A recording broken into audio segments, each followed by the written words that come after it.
Audiophile Society and the show. I'd like to welcome everybody to the keynote at Audio University. I'd like to introduce Mark Waldrop. He's a record producer and an audio engineer. He is one of those rare audiophiles who's actually both a trained audio engineer and a very successful record producer. He also blogs. It's a very interesting blog read, realhd-audio.com. He teaches at Cal State University at Dominguez Hills. Cal State, great place. I've also heard him speak at CES. He's been a keynote speaker at AES, and he also gives tours of his studio. So that's a special treat that you might want to sign up for. So it's a great pleasure for me to introduce Mark Waldrop, a great digital expert. I'm sure you guys will be really excited. Thank you.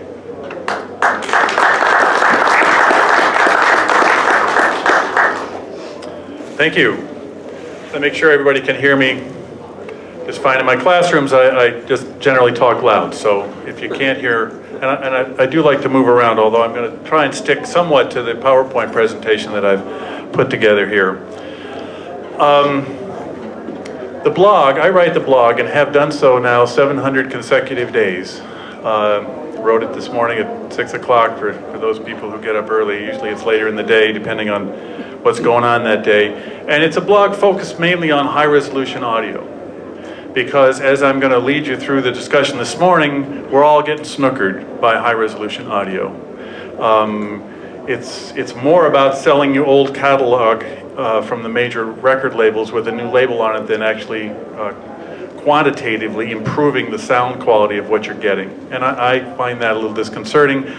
Naturally so, because my record label, AIX Records, which is just around the corner on the entrance door coming on from one of those fancy cars, we make real high-resolution audio recordings.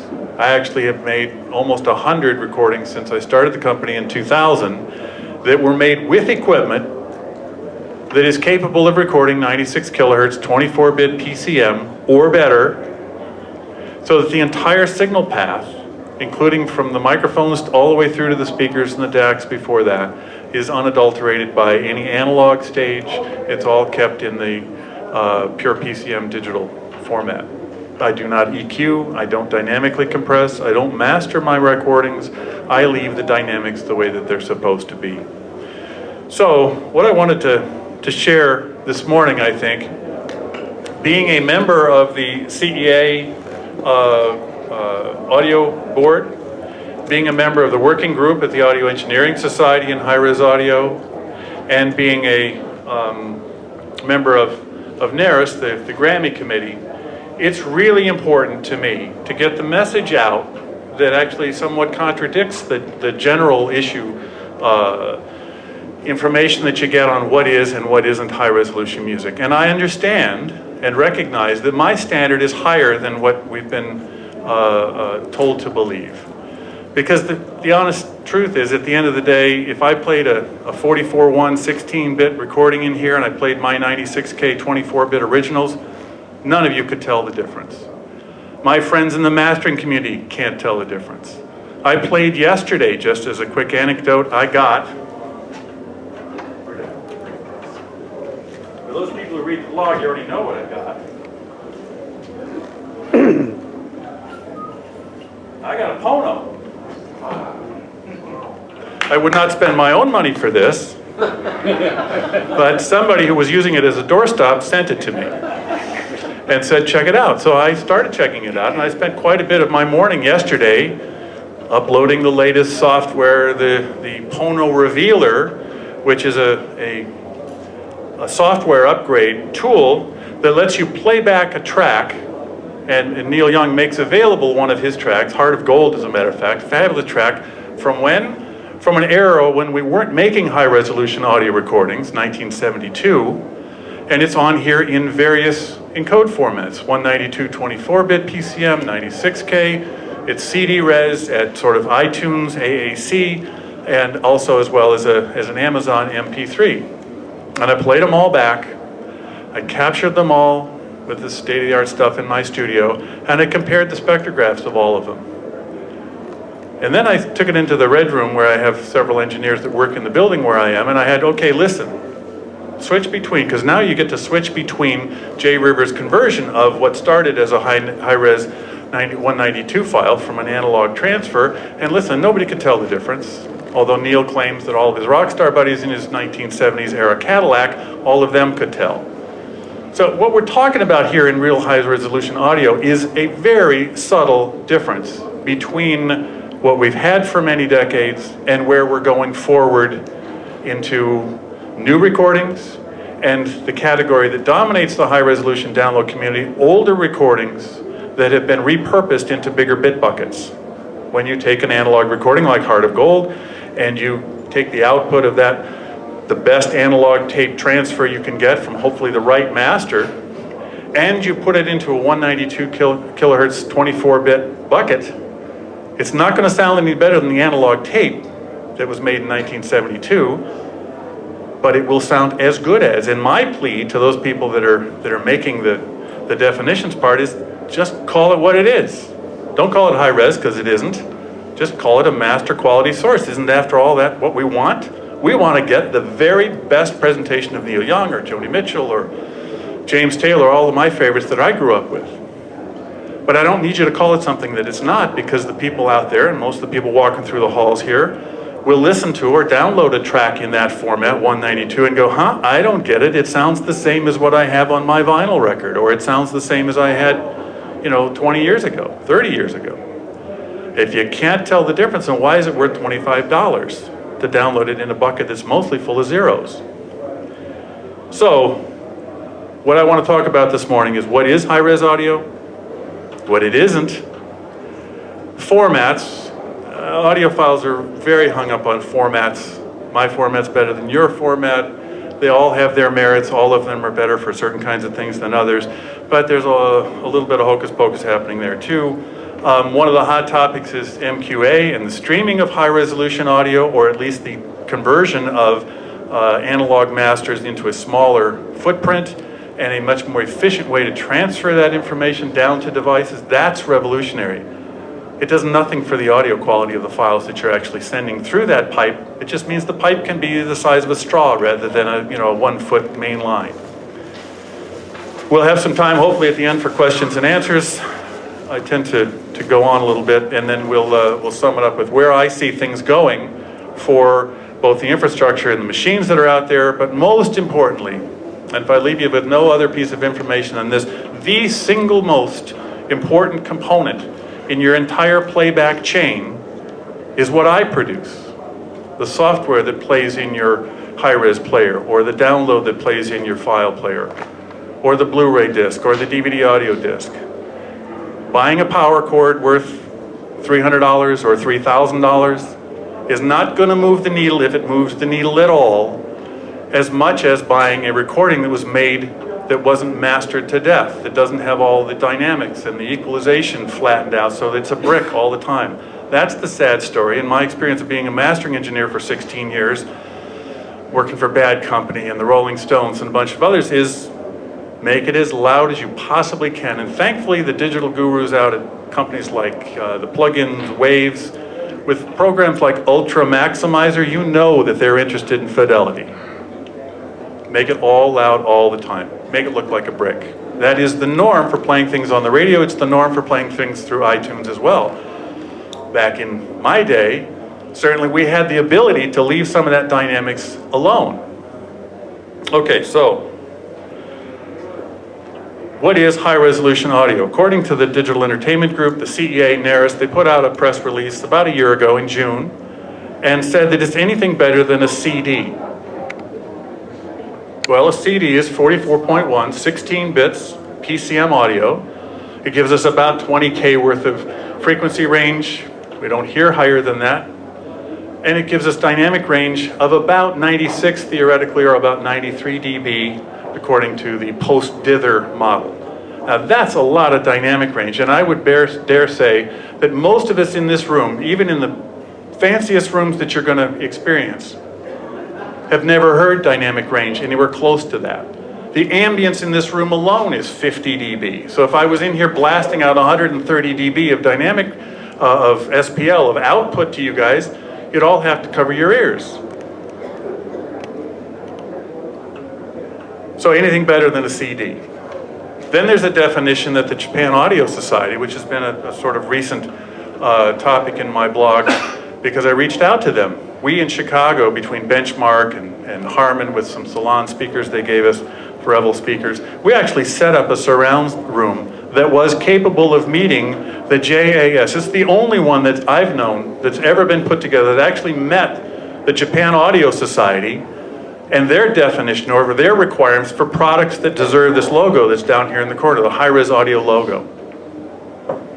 And from start to finish, they claim that it's got to be 40 kilohertz capable, microphones all the way through to the speakers, which demands then that your system is running basically at 96 kilohertz, 24 bits. Clearly, that is a much different specification and a much more rigid specification than that created by the DEG, the CEA, and the NARAS folks, along with the labels. That's, in my opinion, real high-resolution audio. We've now moved to a dramatically different level of audio fidelity, the potential for audio fidelity.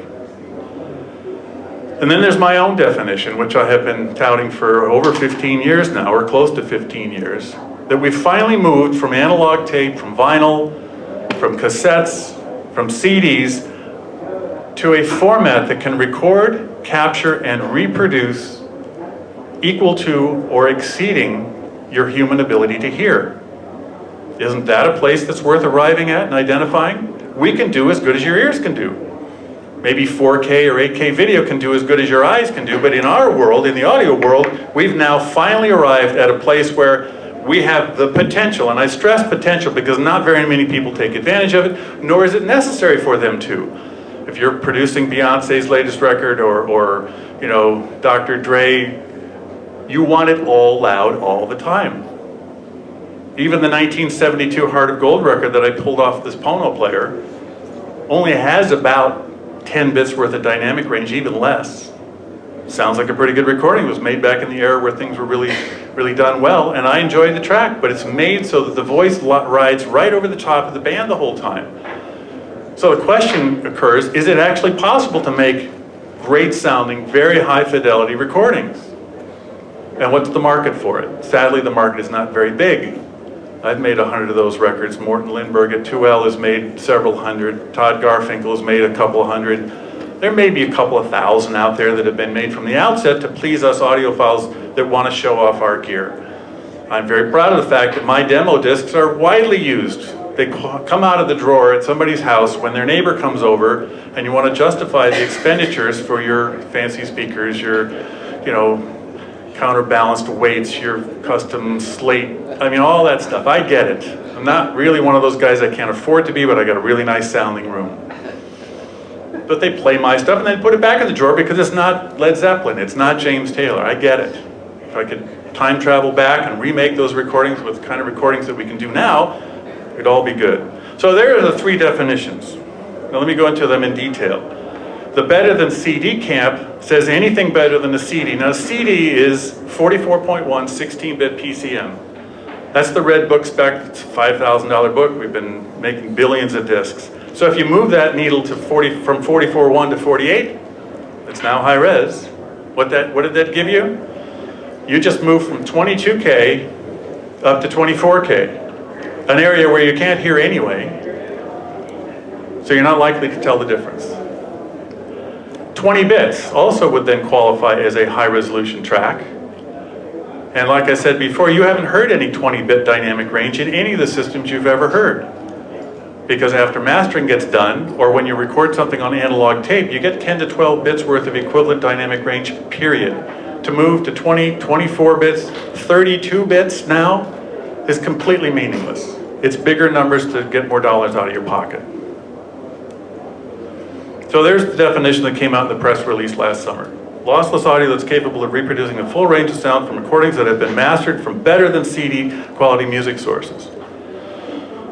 And then they came down and created some master quality source descriptors that describe what goes into this new higher than CD bit bucket. Those are the four. I believe this has now been modified because there was a certain amount of blowback, including from me, that how can you actually claim that MQC, where you use the source is a CD itself, to put it into a bit bucket that's bigger than a CD and then qualify it as high resolution audio. That's kind of oxymoronic to me. How can a CD be a source for something that's going to sound better than a CD? It can't. But MQP, if you do from high resolution PCM, great. MQA, the analog master source. Now, in our world of audio recording, certainly in my career, 99%, and I've recorded for 40 years, 99% or maybe 95% of the recordings that I've made have been made on analog formats. I had an M56 machine from 3M, a multi-track 16-track machine. I had a rim drive, 3¼ inch drive when I was 11 years old. I've been recording for a long time, although it was hardly high fidelity. All that stuff is high res in this definition. Any analog recording ever made, including back to 1875 when Edison walked into the other room and had somebody say hello onto that original tin cylinder, transferred into 192, 24 bits and sold on HD tracks, that's an HD recording. It just doesn't make any sense. All we need to do is say this is what it was, which is a word that I coined called provenance. Tell me where it came from, what it was recorded on, when it was recorded, and include that information along with the sales of that download, and then who can complain? Why would you ever have any record or any remorse about buying something that ends up sounding the same if you know that it's likely to sound the same when you bought it? But this seems to be missing from the entire marketing campaign. Let's include everything that was ever recorded as a high-res audio track, slap a logo on it, and hope that you guys will spring for the next $20 to $30 download. Just seems, according to my definitions anyway, a little bit of shuck and jive. The latest one that I heard about, because I went through these discussions on what is the high-res audio logo mean. Now the definition actually came in a PowerPoint slide that says 40K in all the way through to 40K out. And Sony was the originator of this. They gave it to the Japan Audio Society. It's now been made available to companies here in the United States as a really good single message logo. I like the logo, it's well designed, but it means nothing. Again, it means nothing as I find out, because in fact, that standard only applies to hardware, which I was informed by the people that actually dealt with this at the Japan Audio Society. Had several communications with them over the last couple of weeks. Yeah, when they say products, they're only talking about member companies that are hardware people. So then the question is asked by a guy like me, who's the software guy. I make content. I'd like to have that high-res logo mean something as it applies to my software. And what triggered this was GoBuzz and a site called Moro, which is a Sony download site in Japan. They have this logo. GoBuzz has now been certified as a repository and store that downloads certified high-res audio. That was their quote. It's not high-res.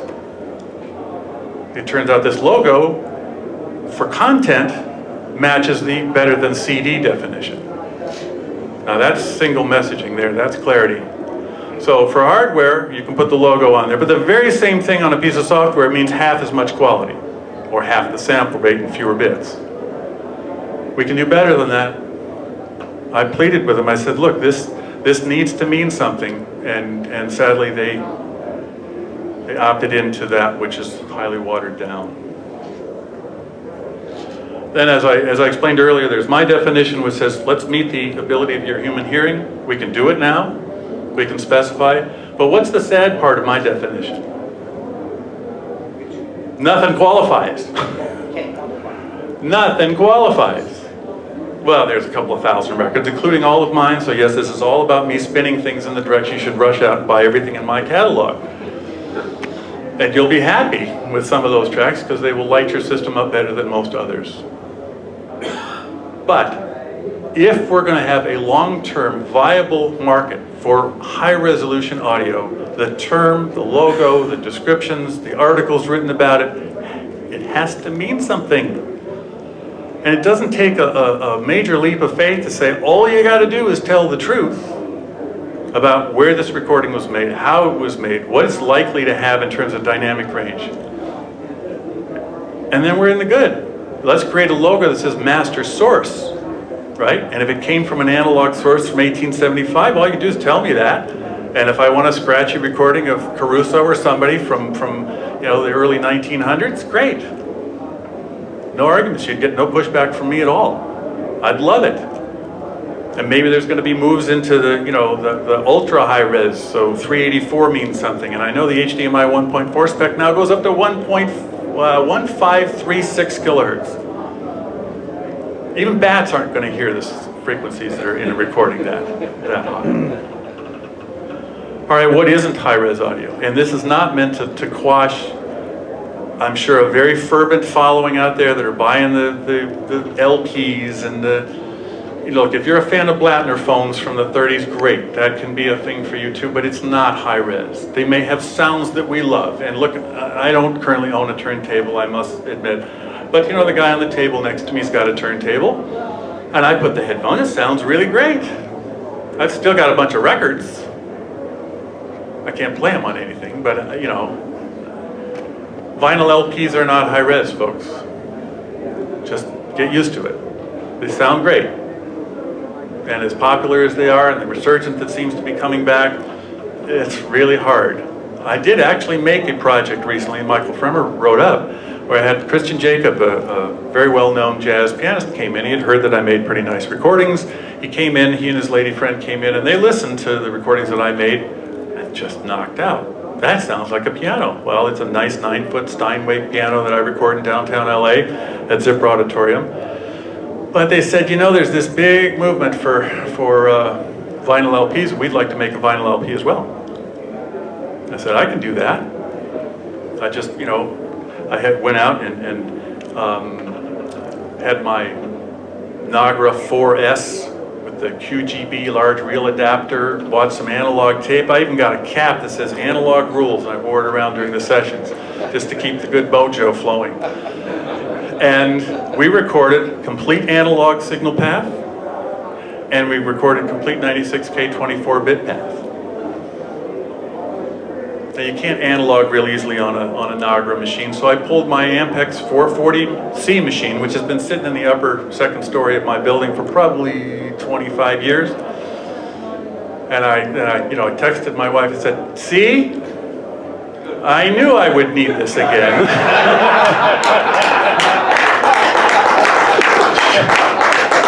I apologize if my wife hears this. I apologize. She's right. I'm wrong. I could have rented a machine for $50, but it was a great machine to edit on. So I did edit. I did it at 96K. I did it at 24 bits. In my machine, I was done within a couple of hours. The same edit with razor blades, splicing tape, and my Ampex 440 machine. It took me a week, and I'm good at it. I'm not, none of my students, I teach audio engineering, none of them have ever used a razor blade to cut analog tape. And when I take my Nagra into show and tell, and I cut a piece of tape and I put it back together, they're dumbfounded. Are you kidding? That's the equivalent to the undo button, guys. But nobody learns how to cut analog tape anymore. It's a forgotten art. I got really good at it during my career, and those are like riding a bike, you just don't forget. I cut this thing together, it took a week. And then we sent it up. I saw Paul's double bind outside. We took it up to Paul's mastering place to cut the vinyl masters, and weeks of this reference copy doesn't sound good. Something wrong with side B, and there's all the stuff you go through, which I'm not willing to go through at all, but Christian wanted to. Back comes the final LP, and I played actually the tape, not the vinyl LP in my studio, but I had the client sit down and listen to, here's the 9624. Here's the vinyl record, the tape, actually, which is better because you don't have to fold the low end to mono. And what do you think they said? That tape sounds really good, but what's with the hiss? And I said, Christian, that comes with the territory. Maybe the 9624 would, it does sound better, but it's not vinyl, so. Anyway, folks, we're deluding ourselves. We live in a fantasy world. We're audiophiles. I get it. Most of us are guys here. Look around. I mean, not a lot of lady audiophiles. Analog tape. is a standard definition audio recording medium. I copied my Nagra manual out and I put it online in my blog. Even with Nagra Master EQ, first generation recording, you get 12 bits worth of dynamic range. 72 dB. That's it. That's it. Is it wonderful? Yes. Can I record Bill Kraft's Timpani Concerto on analog tape? No. The beginning is just touching the kettle drum. At the end, it's full bore, max energy. You can't get that on analog tape, but you can on high-res digital without compressing, without noodling with the sound or the faders during the course of that recording. Compact discs, this is our reference, folks. This is our standard definition audio.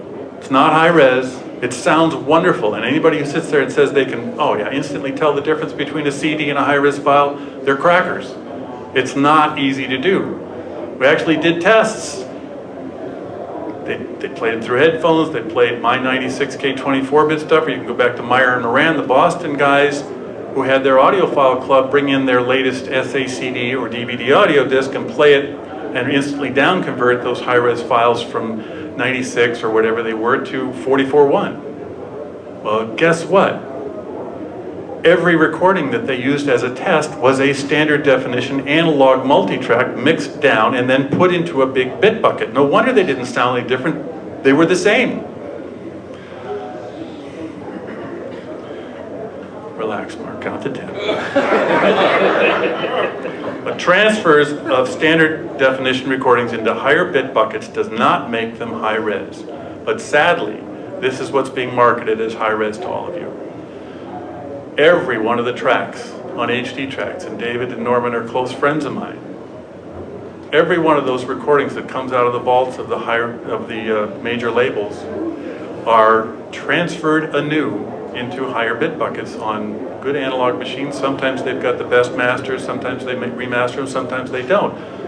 We should call them master quality. We should not call them high res, unless we thought back in 1970 they were high res when we put them out on vinyl, and they weren't. Plus, it gives us no place to go. Music Giants was one of the first sites that actually offered high quality or high definition, they called it, music downloads. Beach Boys, Van Morrison, you name it. And I met with them many times. They became friends, John Williams and Scott Benjamin. And I said, well, if I put my stuff, which is actually natively recorded at 96K 24 bits on your site, what are you going to call them? Because I would certainly not like them to be lumped in with the analog recordings from the 60s and 70s. We'll call them super high res. Super high res. So how many adjectives do we want on the front of high res before it becomes meaningless? Now, like I run a production company and I have fallen victim, final video master. Final video master. Really final, so I've resorted to using dates and other things that are more meaningful. DSD64 SACDs, high res? No, they're not. That could be a whole day seminar. I mean, there were 18 pages of comments on computer audio file the other day. Somebody posted up there, Mark Waldrop thinks 9624 PCM is better than DSD. Well, it is, so, like it or leave it. And as a matter of fact, only 15% of the SACDs that are actually available as files or downloads are actually native recordings anyway. The rest of them are all transfers from analog tape or went through PCM. Let's get honest about it. And 44.1, 48, 24-bit PCM files, standard res as well. Now this is a recording of mine. And it was done, actually won the CEA Demi Award for the best demonstration track ahead of Wynton Marsalis, ahead of Rush, ahead of Sting. It's a great recording. It's Lawrence Juber's Guitar Noir. It's one of our best-selling albums. And this is the track Mosaic. Notice that the full scale at the 9624 goes all the way up to 48 kilohertz. And if you look right at the juncture there with CD audio and 96K, there are frequency components coming from a trio, acoustic bass, acoustic guitar, and percussion with lots of metal in it that actually exceed 20 kilohertz. But Mark, you said earlier we don't hear that. I don't care. My definition of fidelity means that if it's coming out of the music, the instrument, a Harman muted trumpet, if it's coming off a cymbal, in the room where you were listening to it, acoustically, I'd like to capture it, and I'd like to be able to put it back in the room where you're listening to it. Maybe, just maybe, and I think it's more likely than not, just maybe, there is something going on in our brains via our ears or some other orifice that says you can somehow react differently. And the only way that I can anecdotally communicate that is because as a mastering engineers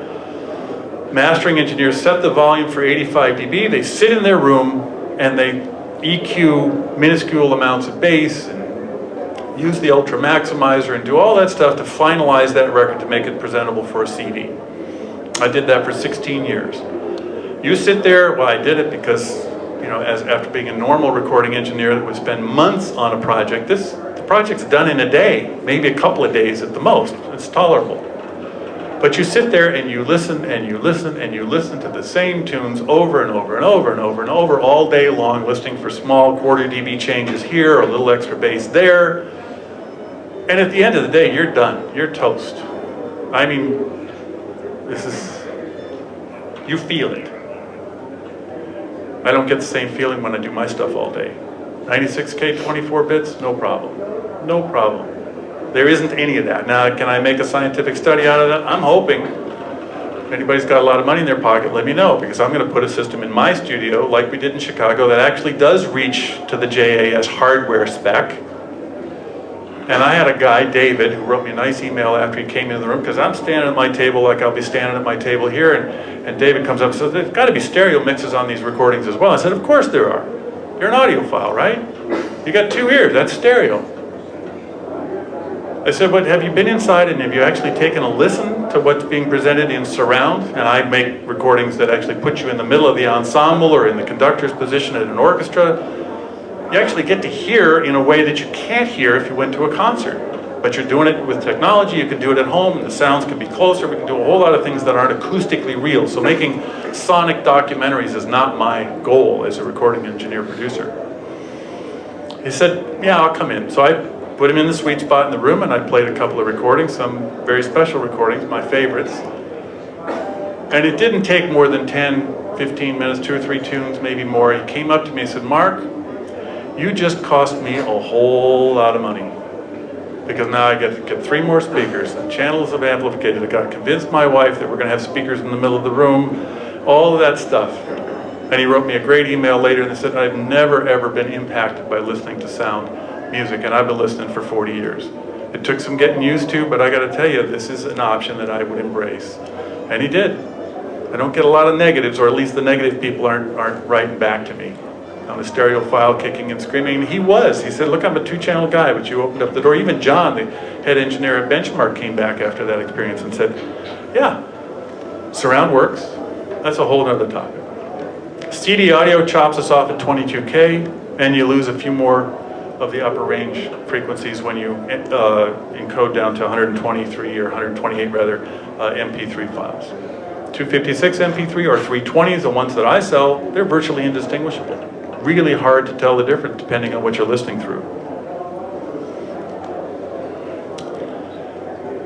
This is Heart of Gold, the track that I downloaded the whole album from Pono, and I analyzed it.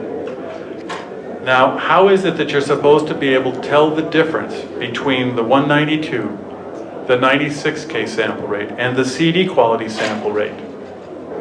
I did those sample rate conversions with professional tools, and everything above about 25 kilohertz is zeros. There's nothing up there, but you're paying for it. And Neil's claim is that, oh, the 192s, that's rediscovering the soul of music. Now, I know him only casually. I actually have a gold DVD. We did Rust Never Sleeps. I've spent time at the ranch. I've been up in post-production and chatted with Neil Young. I believe him when he says he believes that this makes a difference. but I don't believe it when I actually look at the results. Now, if I had, and I had hoped to last summer, because I knew John Hamm, the guy who started his Kickstarter campaign, to go up to the ranch, give me an afternoon and sing Heart of Gold, sing a few tunes for me with my gear, the way that I record, and put those on your Pono player, see what people react to. Well, we can't do that because the record labels won't let us do that. Okay, this is not worthy of 192, folks. There is no information there. All right, so then we can go quickly through formats. We've talked about vinyl LPs, analog tape, compact discs. So vinyl LPs generally are made from analog masters. It's the rare occasion when you actually directly cut to the metal and make recordings from that, and they can be great, but can they be as great as a CD in terms of the actual specifications that you get out of them? No. And sadly, because the grooves are physically associated with one needle, you have to accommodate the left and right in phase, which means you can't put any low frequencies on one side or the other. So in an Allman Brothers recording, when you got two drummers, the kick drums from both those guys are in the middle. You can do that with digital, but you can't do it with vinyl. Analog tape, we started with 4-track machines that would record multi-channel. We started with, I got one of the first 3M56 machines, which was a 16-track 2-inch machine. Sounded great. That's the first generation. Guess what happens, however, in the course of sometimes thousands of hours? Ken Calais is a good friend of mine. He and Richard Dashett produced the Rumors record for Fleetwood Mac. One of the biggest selling records of all time.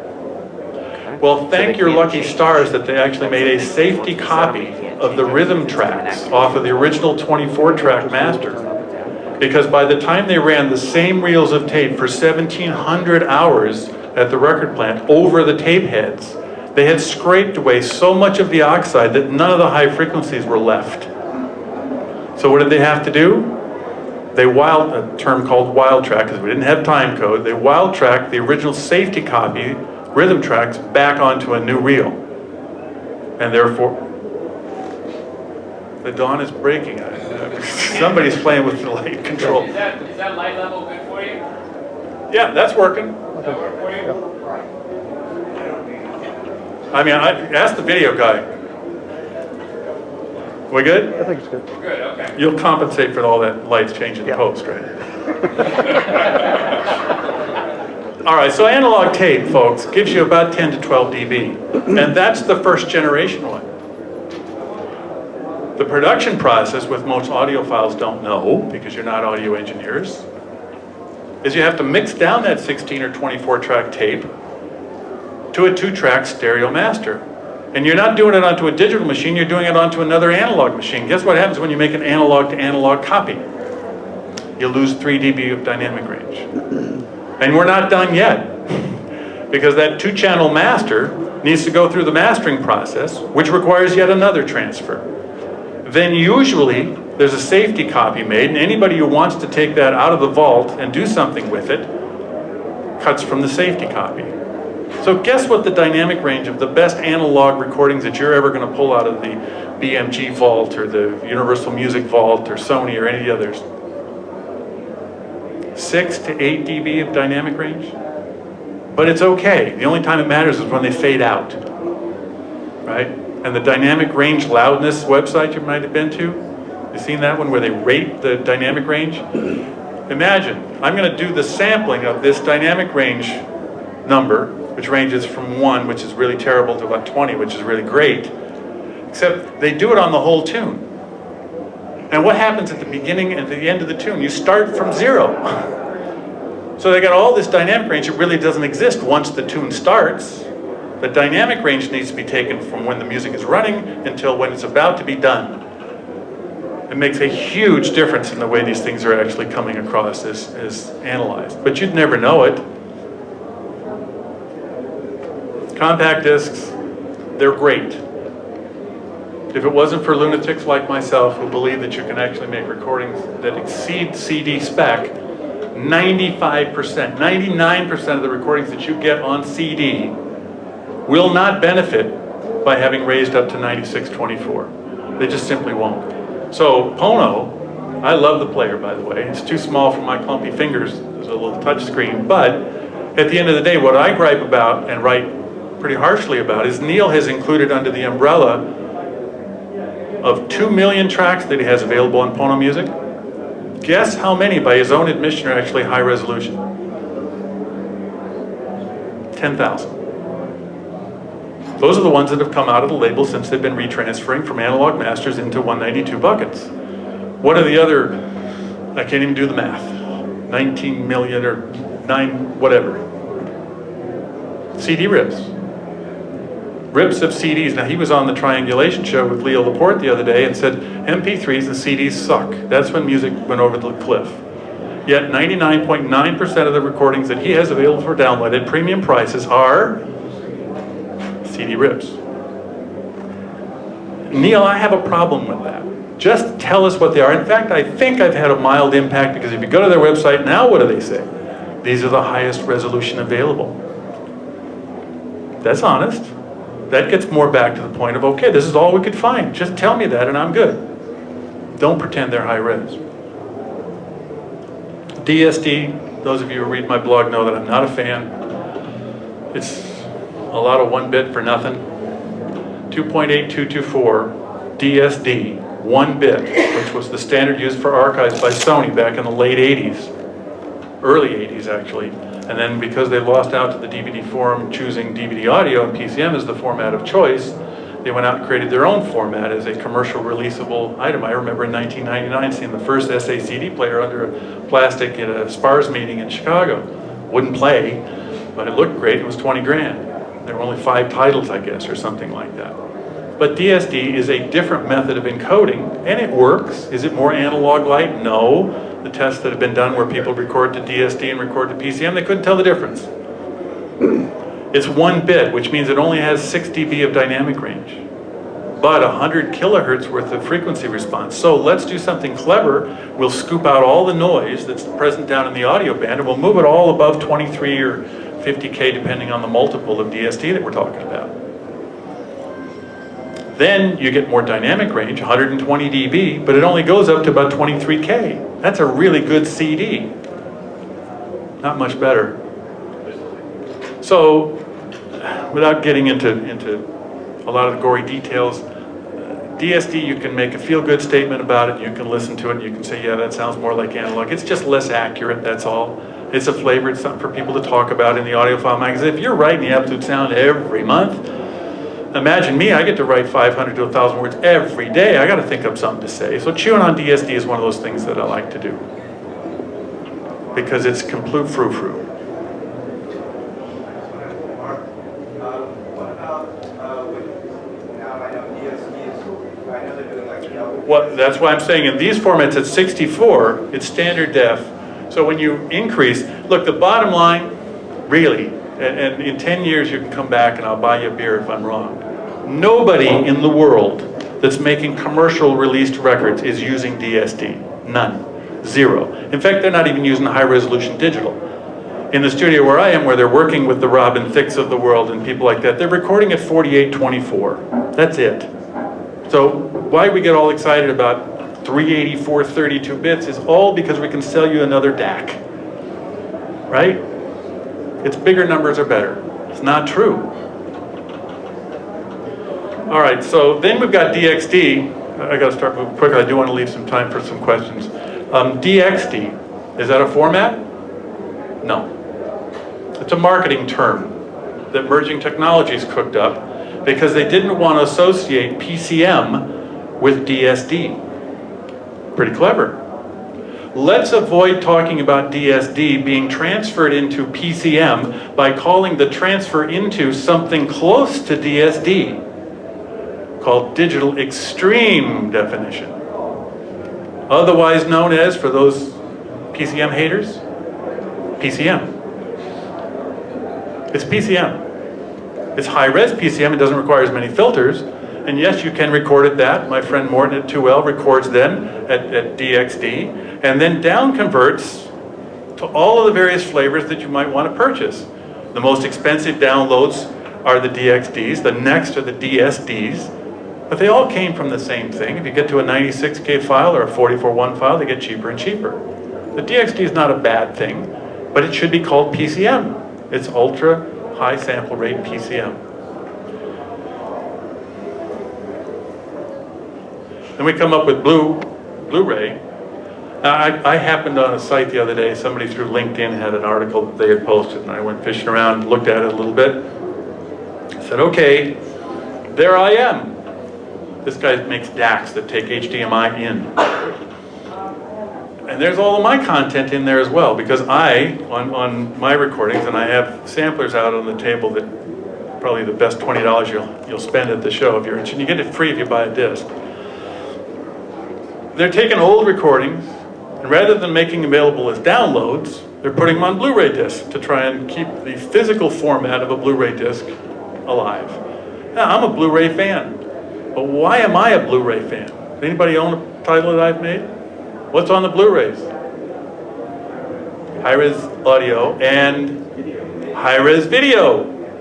It's a movie format, not a music format. Now, I record, and I make the recordings that I make because I would buy the recordings that I make. I get them free. Well, that's a relative term. You got to pay for their production, but I can get as many copies as I want. But at the end of the day, it seemed reasonable to me because my philosophy of making a recording was much like my belief in making a career as a mastering engineer. I'm working really hard, and then I'm done.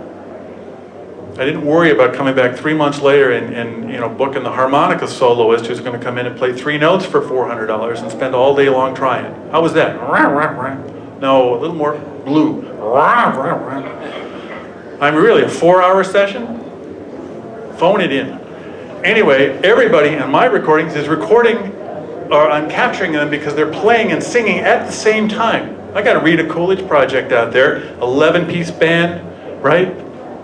Background singers, brass.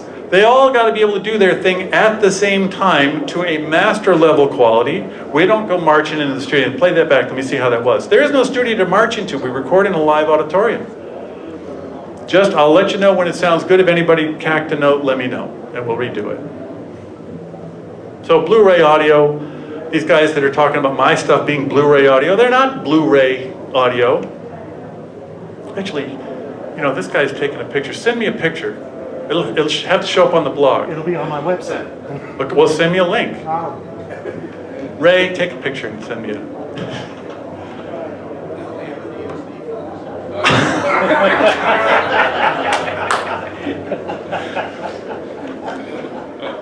So, I record my stuff in a way that I know would be equivalent to a live performance. That is a different style of recording, and it doesn't replace what the guys at my studio do in the multi-track arena. That's all great. So, and the Beatles, and Peter Gabriel, those are recordings I love. But they're made in the studio to be recorded pieces of music, tunes of a commercial type, that are very different than what you do when you actually bring an ensemble onto a stage and record like jazz musicians or classical artists.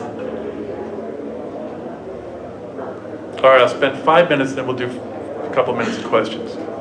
I wanted to finish with MQA because streaming is the thing. I actually wrote about that this morning, and I'm hoping, I know he's here at the show and he'll be in this room, Bob Stewart and his partner Peter Craven at Meridian, they invented this technology, which is very clever. It basically reduces, in a backwards compatible file format, reduces a PCM high resolution spec file by about 4 times the bandwidth so that it can be streamed like a CD. Now, many of you have probably heard of Tidal, right? Tidal's this company that Jay-Z bought, comes out of Scandinavia, and they have bragged about being the first high-resolution streaming website or service. It's not high-res, as we now know, right? It's standard CD res, and that's a good thing, 1,411 kilobits per second. But imagine if you could get in that same bandwidth pipe, the straw that's coming to your portable device or that's coming to your home, you could get that same quality for one of my recordings, which are over 4,000 kilobits per second. Stereo, 96K, 24 bits, or even higher. MQA, Master Quality Authenticated, gives you that ability. Because in a nutshell, what they realized is that we don't record squares or rectangles. We don't record dynamic range this way and frequency response this way. Well, we do now in PCM, but what happens to the signal is that it diminishes the higher the frequency, down to the point where the stuff out there at 18,000 or 20,000 or ultrasonics even higher than that is down 100 dB. Again, below the threshold where I know those low-level details will come out if you put it on vinyl, but in reality, we're not hearing anything out there. MQA takes all of that stuff under that triangle that's higher than 20 kilohertz and moves it down under the frequency from 20 to 20K and makes it backwards compatible. So if you have the metadata flag, it will actually unfold that material and now you've got high res again. But doesn't this bode or indicate the same kind of problems that we have with all the existing high resolution download services? If the material going in the front end of the sausage maker is not high res, and it's all zeros above 20K anyway, is there any benefit to encoding out to 48 kilohertz using MQA? No. If it came from an analog tape, maybe there would be some benefit, absolutely. And I've heard it, but what did they play? They played Ray Charles from 1959. They played Bob Dylan from the mid-60s. And they sounded great. They sounded exactly the same as if you were sitting in the studio listening to those tapes play through the monitor system in the studio. That's what we all want. And all we have to do is say that's what it is, rather than pretend now that it's in full bloom. The instruments are separated from the hiss and they've got this effervescent glow around them and the tempo. I mean, all the stuff that I read in the descriptions of this thing are just so far beyond reality. Just let's acknowledge that MQA is a very clever technology for making files smaller and then giving you back 100% of what you made smaller as you go forward. So I'm down to the last minute here. If you like, even if you don't like what I have to say, stop by, get a sampler, and check it out. Real, R-E-A-L, HD-audio.com. There are over 700 articles that you can read. Virtually all of them, in this segment of the market. There's a couple about my dog Charlie and his ability to catch frisbees, but you got to take a day off once in a while. He's really good at it, by the way. So I think we've got maybe a couple of minutes for questions. Yes, sir. I have some older CDs that have been remastered, and they sound so much better than the original ones. They sound different. Yes. And you like them better. Well, I'll use Dave Brubeck's Take 5 album. I have a remastered version of that sounds phenomenal. And I guess my question is what did they do? They remastered it. In other words, if you bring in, did they enhance it? Oh, sure. Now, these are all relative terms. As a mastering engineer, as a restoration expert, I did the Will the Circle Be Unbroken record. So I got the analog master tapes put on 14-inch reels on a big machine, got the DBX out to denoise them and bring them back. Discovered that for 20 years the CD had the channels left and right reversed, which nobody ever paid any attention to. The bands never listened to their own stuff, so who knew? And then they put it out again. And so in reality, I remastered that record with a little bit more bass, maybe a little bit more in the formant area of the voices, whatever my acoustic judgment or aesthetics were, to remaster it, to sell it to you again. Now they did it for the 20th anniversary of that album, they did it again for the 30th anniversary of that album. They want to, just like now in the high resolution world, sell it to you again. Take your pick. Wouldn't it be infinitely better to actually sell it to you flat and then have your very high powered device allow you to thumb wheel through heavily AM compressed, FM quality, I wanted audio file quality? We could do that. We could do that. In fact, it's very similar to what the kind of MQA thing in terms of backwards compatibility. That's a great idea. Somebody should go out there and run with it. Any other questions? Yes, sir. Just a quick question. I understand some of the issues that you were talking with Pono and Tidal, but would you say, just in general, nothing too complex, would you say it's better that these companies are going in the right direction because it's helping the masses listen to better quality music? It is. It's just being marketed somewhat in a confusing way. If we got the message straight, yes, people are informed and they buy what they want, but they know ahead of time what to expect. Right now, we don't. Last question. So whenever I see, or whenever I hear discussion about high-res audio, it all seems to be around the frequency domain. You know, we can or we can't hear this, There's a lot of this that. much frequency. So what about the time domain? Isn't it possible that having more bits and more samples it makes the little timing cues that our ears might hear in live sound more accurate? No. Now you really have to understand how digital encoding systems work. Everybody thinks it's a little stair steps. It's not. They're points. And if you do the filtering, if you do the timing, and you do these things correctly, at 96K, that's as much as you need, and you get 100% back of what the analog signal that came in. I talked to, I'll leave his name out of it, and I'll leave his name out of it too, but a certain gentleman with a high-priced amplifier, it's got his name on it, said, well, you know, in PCM land, even if on an oscilloscope you were to drill down heavily into the post-DAC reconstruction, you'll see little stair steps. That's completely from another planet. It's just not true. So at the end, what you really want to do is sit in a room. Now, sadly, I can't do a room like we did in Chicago, but once a year, where we had a really kick-ass system. I mean, just amazing quality. Is to sit in a room, whatever format they're playing, listen to it, and say, I like that sound. But don't, as happened too many times in Chicago, walk in, see a video screen, see 5 speakers, and then proceed to turn around and walk out, thinking, oh, that can't be good sound, that's home theater, that's video. I had the best sound at the show, for those people that actually bothered to come in and sit down. Time to go, I'm at the table out there for the next 3 days, please come by, appreciate it, thank you. Thank you very much.